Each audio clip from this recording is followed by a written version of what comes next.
Hər kəsə salam, kanalıma xoş gəlmisiniz. Bugün sizlərlə birlikdə qarışıq plov hazırlayacağıq. Düyünü tərtəmiz yuyub kənarda saxlayırıq. Düyü üçün qoyduğum su qaynayana qədər soğanları bu şəkildə doğrayıcıdan keçirib tavaya əlavə edirəm. Və bu zamana qədər su qaynadı, hazır yuduğum düyüləri qazana əlavə etdim. Düyü bişincə mən də keçirəm içlik hazırlamağa. Yaxşıca qovrulmuş soğanların üzərinə qiyməni əlavə edirəm. İstifadə etdiyim bütün ərzaqların ölçüsünü rəylərdə qeyd edəcəm. Əti yaxşıca qızartdıqdan sonra üzərinə zirinç və əvvəlcədən bişirdiyim noxudları əlavə edirəm.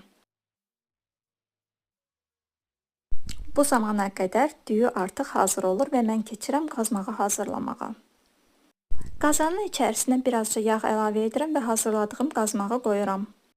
Daha sonra bişmiş düyünü və hazırladığım içliyi qat-qat qazana yığıram. Ən sonda plovun üzərinə sarı kök və əridilmiş kərə yağı əlavə edirəm. Dostlar, 2 saniyənizi ayıraraq kanalıma abunə olmağı unutmayın. Hazırlayacaq hər kəsə nuş olsun. Hələlik!